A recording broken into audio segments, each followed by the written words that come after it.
नमस्कार दोस्तों, आपका स्वागत है हमारे चैनल पर। आज हम आपको बताएंगे कि कैसे भगवान श्री कृष्ण ने गीता का दिव्य ज्ञान अर्जुन को दिया और उससे हमें क्या सीख मिलती है।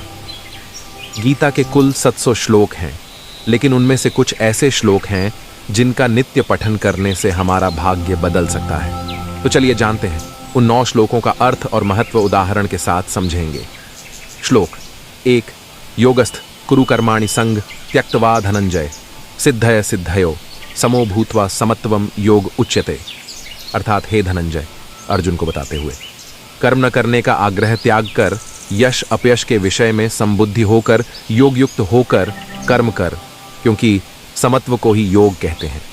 यह श्लोक भगवद गीता के दूसरे अध्याय का 48वां श्लोक है, जिसमें श्री कृष्ण ने अर्जुन को कर्मयोग का उपदेश दिया है। इसका भावार्थ यह है कि हे अर्जुन, तुम अपने कर्तव्य का पालन करो, परंतु उसके फल की आसक्ति या भय को छोड़ दो। तुम अपने कर्मों के सफलता या असफलता में समान भाव रखो और अपने मन को शांत और स्थिर रखो। यही समत्व या समभाव ही योग कहलाता है, जो तुम्हें मुक्ति की ओर ले जाएगा। इसका उदाहरण यह है कि एक विद्यार्थी अपनी परीक्षा की तैयारी करे, परंतु उसके अंक या प्रतिष्ठा की चिंता न करे।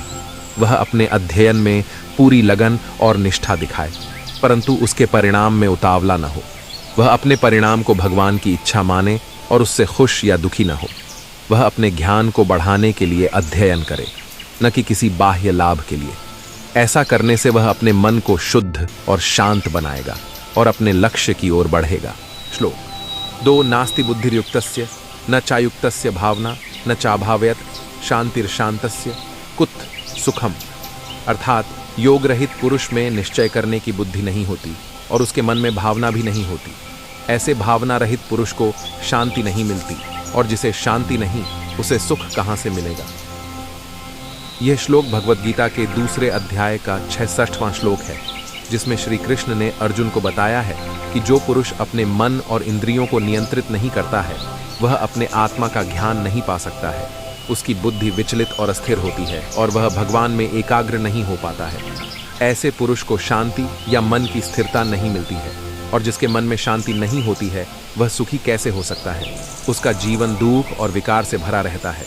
इसका उदाहरण यह है कि एक व्यक्ति जो अपने काम, क्रोध, लोभ, मोह और अहंकार से ग्रसित है, वह अपने आत्मा की पहचान नहीं कर पाता है। वह अपने वासनाओं को पूरा करने के लिए अनेक प्रकार के कर्म करता है, परंतु उसके कर्मों का फल उसे संतुष्ट नहीं करता है। वह अपने फल की आसक्ति और भय से यातना में रहता है और उसका मन कभी शांत नहीं होता है। वह अपने जीवन का उद्देश्य और लक्ष्य भूल जाता है और वह अपने आत्मा की आनंदमयी स्वरूप का अनुभव नहीं कर पाता है। ऐसा व्यक्ति अपने जीवन में सुख का अर्थ ही नहीं जानता है। श्लोक 3। विहाय कामान य कर्वान पुमांश्चरति निस्पृह निर्ममो निरहंकार स शांतिमधिगच्छति। अर्थात जो मनुष्य सभी इच्छाओं व कामनाओं को त्याग कर ममता रहित और अहंकार रहित होकर अपने कर्तव्यों का पालन करता है, उसे ही शांति प्राप्त होती है। यह श्लोक भगवद गीता के दूसरे अध्याय का 71वां श्लोक है, जिसमें श्री कृष्ण ने अर्जुन को बताया है, जिसका अर्थ है कि जो मनुष्य अपनी सभी भौतिक इच्छाओं का परित्याग कर देता है और अपने मन और इंद्रियों को नियंत्रित करता है, वह अपने कर्मों में निष्काम भाव से रहता है। वह अपने फल की आसक्ति, स्वामित्व की भावना और अहंकार से मुक्त हो जाता है और अपने आत्मा को भगवान में एक ही भाव से लगाता है।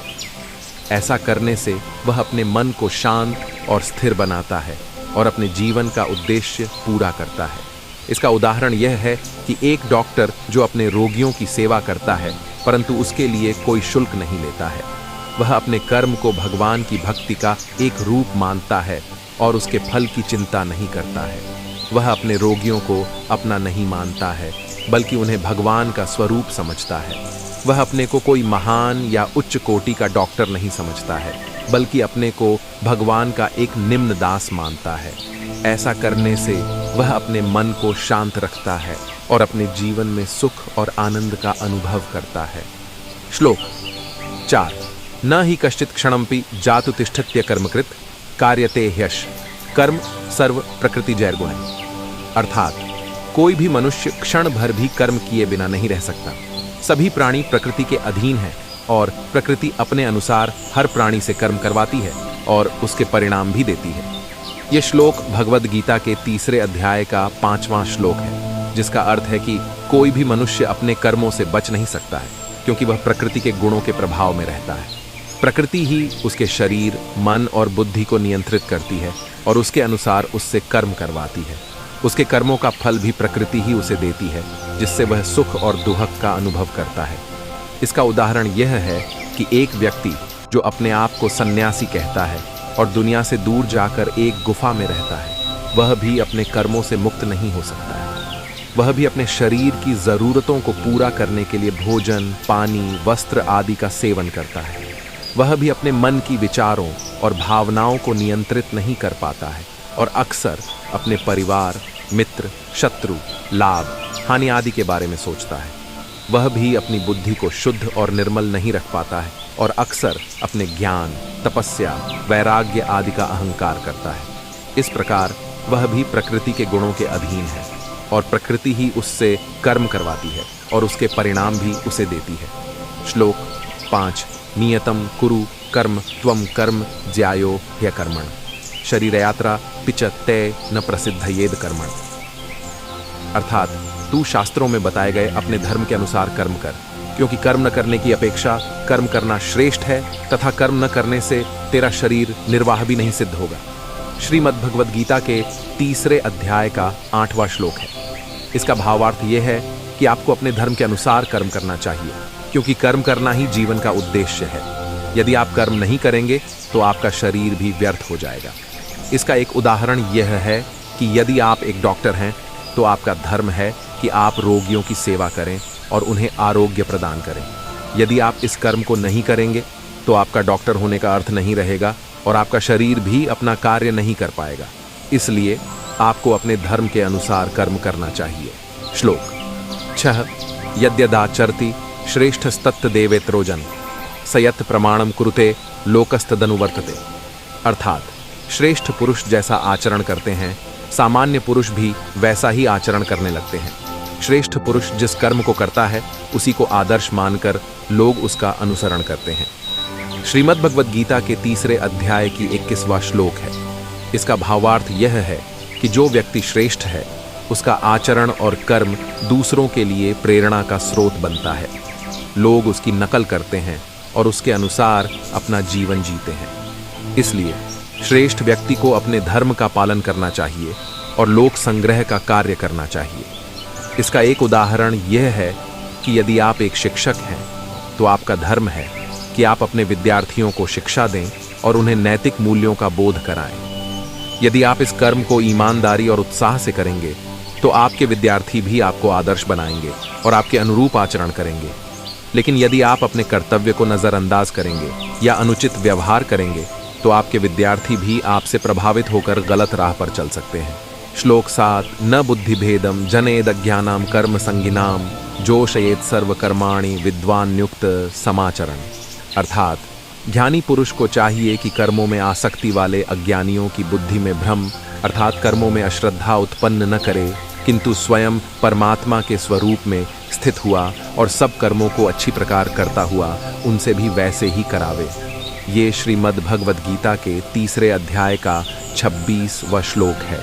इसका भावार्थ यह है कि जो व्यक्ति ज्ञानवान है उसको अपने धर्म का पालन करते हुए अज्ञानियों को भी उनके धर्म का पालन करने के लिए प्रेरित करना चाहिए और उनकी बुद्धि में कर्मों से विरक्ति या त्याग का भाव नहीं पैदा करना चाहिए, क्योंकि वे उसके लायक नहीं हैं।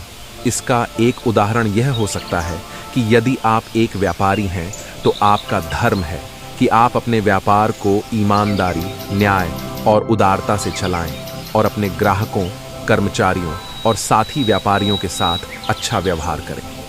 यदि आप इस कर्म को भगवान को समर्पित करते हुए फल की आसक्ति छोड़कर करें तो आप ज्ञानवान हैं। लेकिन यदि आप अपने अज्ञानी साथियों को भी अपने व्यापार को त्यागने या उसमें अश्रद्धा रखने के लिए कहें तो आप उनकी बुद्धि में भ्रम पैदा कर रहे हैं, क्योंकि वे अभी भी व्यापार के फल में आसक्त हैं और उनके लिए व्यापार करना ही उनका धर्म है। इसलिए आपको उन्हें अपने धर्म का पालन करने के लिए प्रोत्साहित करना चाहिए और उनके साथ सहयोग करना चाहिए। श्लोक 8। ये यथा माम प्रपद्यन्ते तांस्तथैव भजाम्यहम् मम वर्तमानुवर्तन्ते मनुष्य पार्थ सर्वशः। अर्थात हे अर्जुन, जो मनुष्य मुझे जिस प्रकार भजता है यानी जिस इच्छा से मेरा स्मरण करता है, उसी के अनुरूप मैं उसे फल प्रदान करता हूँ। सभी लोग सब प्रकार से मेरे ही मार्ग का अनुसरण करते हैं। ये श्रीमद् भगवद गीता के 4 अध्याय का 11वां श्लोक है। इसका भावार्थ यह है कि जो भक्त मुझे जिस प्रकार से भजते हैं, मैं भी उनको उसी प्रकार से भजता हूँ। हे अर्जुन, ऐसे सभी मनुष्य सब प्रकार से मेरे ही मार्ग का अनुसरण करते हैं। इसका एक उदाहरण यह हो सकता है कि यदि कोई भक्त मुझे प्रेम से भजता है, तो मैं भी उसको प्रेम से भजता हूँ और उसके हृदय में अपना वास करता हूँ। यदि कोई भक्त मुझे ज्ञान से भजता है, तो मैं भी उसको ध्यान से भजता हूँ और उसको अपने स्वरूप का ज्ञान देता हूँ। यदि कोई भक्त मुझे कर्म से भजता है, तो मैं भी उसको कर्म से भजता हूँ और उसके कर्मों का फल देता हूँ। इस प्रकार जो भी भाव से भक्त मुझे भजते हैं, मैं भी उनको उसी भाव से भजता हूँ। श्लोक 9। कर्मण्येवाधिकारस्ते मां फलेषु कदाचन मां कर्म फल हेतु अर्भूर्मा ते संगोस्त्व कर्मणि। अर्थात भगवान श्री कृष्ण अर्जुन से कहते हैं कि हे अर्जुन, कर्म करने में तेरा अधिकार है, उसके फलों के विषय में मत सोच। इसलिए तू कर्मों के फल का हेतु मत हो और कर्म न करने के विषय में भी तू आग्रह न कर। इसका भावार्थ यह है कि आपको अपने कर्तव्य का निर्वाह करना चाहिए, लेकिन उसके फल की आकांक्षा नहीं रखनी चाहिए। आपको कर्म के फल के लिए कर्म नहीं करना चाहिए और न ही कर्म छोड़ने की इच्छा रखनी चाहिए। आपको कर्म को भगवान को समर्पित करना चाहिए और उसमें समत्व बनाए रखना चाहिए। इसका एक उदाहरण यह है कि यदि आप एक विद्यार्थी हैं, तो आपका कर्तव्य है कि आप अपनी पढ़ाई में लगे रहें और अच्छे अंक प्राप्त करने की कोशिश करें। लेकिन आपको अपनी पढ़ाई को सिर्फ अंक पाने का साधन नहीं समझना चाहिए और न ही पढ़ाई छोड़ने का विचार करना चाहिए। आपको अपनी पढ़ाई को अपना धर्म मानना चाहिए और उसमें अपना सर्वश्रेष्ठ देना चाहिए। आपको अपनी पढ़ाई को भगवान की भक्ति का एक रूप मानना चाहिए और उसके फल को उनके हवाले कर देना चाहिए। इससे आपको न तो अभिमान होगा, न तो निराशा। आपको शांति और आनंद मिलेगा। दोस्तों, ये थे गीता के 9 श्लोक जो हमें जीवन में कर्म, योग, शांति, धर्म और भक्ति का मार्ग दिखाते हैं। इन श्लोकों को अपने मन में धारण करने और अपने कार्यों में उतारने से हम अपने जीवन को बेहतर बना सकते हैं। आशा करता हूं कि आपको ये वीडियो पसंद आया होगा। अगर आपको ये वीडियो अच्छा लगा तो इसे लाइक करें, शेयर करें और हमारे चैनल को सब्सक्राइब करें। आपके सुझाव और प्रश्नों के लिए नीचे कमेंट बॉक्स में लिखें। धन्यवाद।